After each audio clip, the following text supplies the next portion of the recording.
It's the dream of millions of people, complete self-sufficiency, to grow all of their own food and never have to take a trip to the grocery store. But for most people, it's just that, a dream. The ease of our current global industrial food system is just that, too easy, too convenient, too time-saving, and too alluring. I've been exploring food for nearly a decade, and since the beginning, I've had the burning question: could I step outside of the big ag system? Could I go without grocery stores and restaurants? Nothing packaged or processed, nothing shipped from a far-off place. Could I grow and forage 100% of my food, everything that I ate for an entire year? That's exactly the journey and the quest that I decided to set out on, and now I'm here to share the story with you. But one big thing. I had very little experience with growing my own food.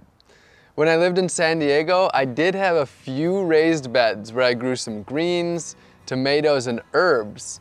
But as a traveler for the last 7 or so years, I had never really settled in one place long enough to grow my own food. So in order to do this, I would have to settle in one place. And that place that I chose is Orlando, Florida, where I'm sitting right now. Besides being really fresh to growing my own food, I was also fresh to the scene here in Orlando and Florida. And I was giving myself just 2 years here before hitting the road again. So I had to get planting as soon as I landed here. But I didn't have a garden, I didn't own any land, and I had almost no experience with foraging in the state of Florida. I chose Florida so that I could grow food year-round. And I chose Orlando because I had passed through here a few times and met a great community of permaculturists and people who grow their own food. And specifically, I chose the community of Audubon Park because that's where Orlando Permaculture and my friends at Fleet Farming were based, and there was already a movement here of turning front yards into gardens, so I would have the support I needed in order to do it here. I quickly got to work meeting people in my neighborhood and proposing the idea to them of turning their front lawns into gardens. It really wasn't hard to find takers because it was a pretty sweet deal. Their boring lawn would be turned into a garden, I'd do almost all of the work, cover the costs, and they could eat all the food they liked right from their front yard. In fact, I quickly had a list of lawns longer than I could handle. The transformation was amazingly quick, and within just a few months, I was growing more food than I could eat myself and sharing it with friends in the neighborhood. I ended up creating 6 small plots, all within easy cycling distance of each other. I was just figuring out what I was doing the whole time. I went to local meetups like Orlando Permaculture, volunteered in the garden with Fleet Farming, visited farms and gardens and nurseries, took foraging classes with local foragers like Greenfield, read books by local growers, and watched videos online and more. For a place to live, I built a simple tiny house homestead in the backyard of a community member that I met. And in exchange for using their space, I turned their monoculture of grass into an at-home supermarket. Starting from scratch, it took me 10 months to be comfortable and ready to begin my year. November 11th, 2018 would be my first day. It was now time to eat 100% from my gardens and food that I would forage. Now, when I say 100%, I truly mean it. No grocery stores or restaurants, no drinks at a bar, nothing packaged or processed, nothing shipped long distances, no farmers markets, not even going over to my friend's pantry or even going to their gardens or their food forests. Why not share food from my friends' gardens? Because I wanted to truly immerse in my food. I wanted to have to literally figure out how to grow every single food or ingredient that I needed, or how to source it from nature. Many people know me for my dumpster diving to raise awareness about food waste. And a lot of people who follow me online assumed that I would still be eating from dumpsters. But nope, no food from dumpster diving at all. I had already proved to myself that I could live off of the waste of our globalized food system. Now it was time to see if I could step away from that completely. That included everything that I put in my body, even supplements, vitamins, and medicines. Now you'd think on day one that maybe I'd have eaten a lot of 100% homegrown and foraged meals, but to be honest, my first meal on day one was my first 100% homegrown and foraged meal of my entire life. It was day one and I was in the deep end. But I had laid the foundation that I needed. My gardens scattered across the neighborhood were full of food, and I had scouted out food both in the city and the countryside to forage. My supermarket was on nearly every street I could walk down, and the shelves were stocked. Over the last 365 days, I grew and harvested over 100 different foods from my gardens and foraged over 200 different foods from nature. That's a new species for almost every single day of the year. I grew a dozen different greens packed with nutrients: moringa, katuk, chaya, purslane, collards, kale, and perennial spinaches, just to name a few. I grew sweet potatoes, cassava, and yams for my main caloric needs, pigeon peas and southern peas for protein, delicious fruits like papayas and bananas, Seminole pumpkins, carrots, eggplants, just to name a few vegetables, and garlic, onion, peppers, and many herbs to add flavor and nutrition to all of my meals. And I raised bees for honey to satisfy my sweet tooth, which, believe me, I do have quite the sweet tooth. All of the bees that I stewarded were rescued with my friend Dennis the Bee Guy from locations where people didn't want them living, such as in the side of their homes. I harvested giant wild yams from the woods, picked coconuts to make coconut milk, butter, and coconut curries, foraged from fruit trees in the wild, growing in public parks, and in the city with the bounty of fruit falling onto the sidewalks. And of course, wild bananas too.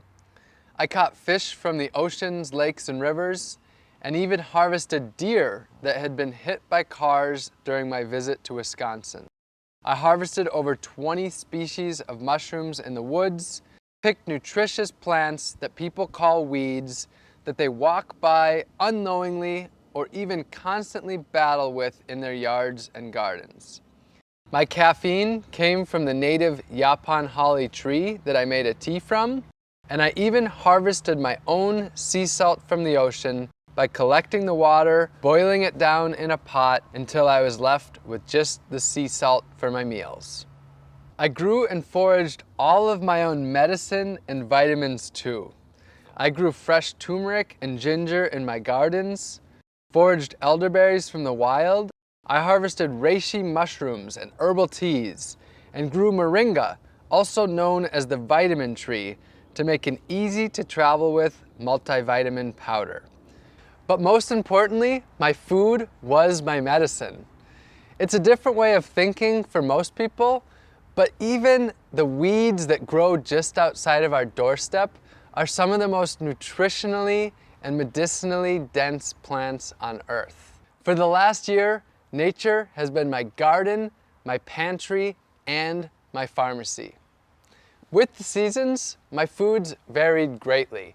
I cooked up dozens of different healthy meals, fermented foods like sauerkraut with my homegrown cabbage and herbs, and fermented delicious beverages like honey wine and ginger beer, and whipped up delicious desserts and ate the healthiest food of my entire life. This was food that I could feel truly good about eating. It was all local, all natural, and all organic. I made it through the entire year without using a single pesticide. Now sure, I had my problems with pests, like when the cucumber worms decided to attack my Seminole pumpkins. But when I was growing over 100 different foods, if the pests were attacking 4 or 5 of them, I still had 95 other foods that I could eat. Just as importantly though, I chose to grow the plants that thrive in this environment.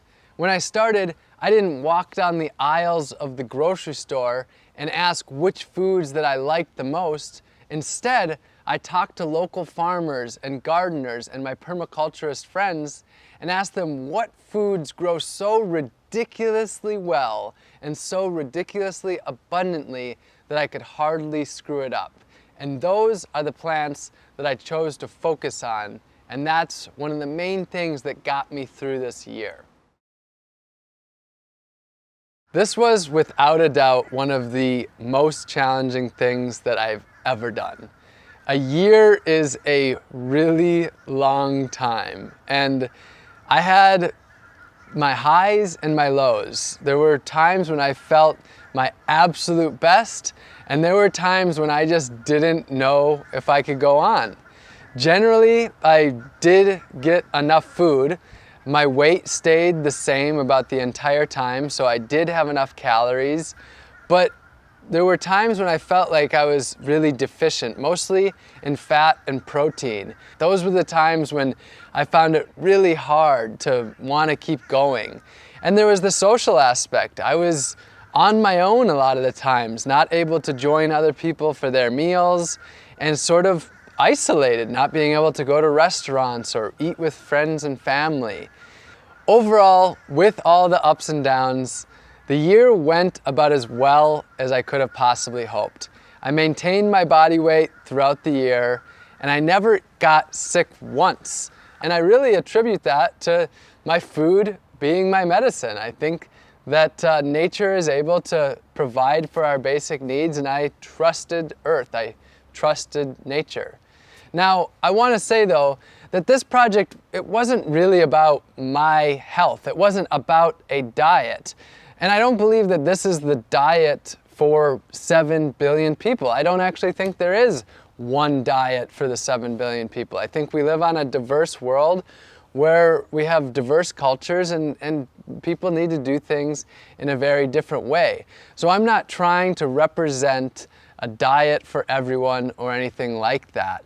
This was just my own personal quest to see if I could step away from Big Ag, step away from what I see as a broken food system, and instead grow and forage 100% of my own food for an entire year. This project wasn't just about growing and foraging all of my own food though. It was about empowering others to grow their own food, to take back power from Big Ag, and ultimately to take back their health and grow their communities. So during this time, I started a few community initiatives. We built 15 gardens for the people, planted over 200 community fruit trees, and sent out over 5,000 free seed packs to help others grow their own organic, healthy food. And I taught dozens of free gardening classes in my gardens to the people in my community. I'll be honest though, I do have an agenda. I want you to question your food. Where did it come from? How was it grown? How did it get to you? And what was the impact that it had on the earth, other species, and the humans that grow that food? And if you don't like the answers that you find, I want to empower you to change them. The good news though is that you don't have to grow and forage all of your food. The solutions are there in your community. You can grow a little bit of your own food, maybe an herb garden on your windowsill, or some pots of tomatoes and basil on your balcony, or a raised bed in your front yard. And if you don't have any space at all, you can join a community garden. You can source your food locally and purchase from local farmers and gardeners. The farmers market is a great place to start. You can buy whole foods and cook more, rather than packaged processed foods that leave trash behind. And you can work with your community to make healthy foods for people in need, grow a garden for your elderly neighbor, or start a grassroots organization to harvest the fruit trees in your community to distribute it to others. And this doesn't need to be a lonely journey. For most of us, food is at the center of our lives, and we can do this together in our communities. My year is over, but my journey of food has just begun. A book is in the works, and 100% of my proceeds will be donated to organizations working on the food solutions. And I'll be here online sharing inspiration and education on how you can get involved in gaining food freedom.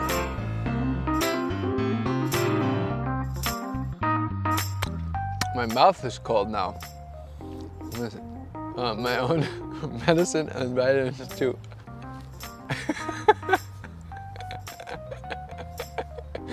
All right, make note of that.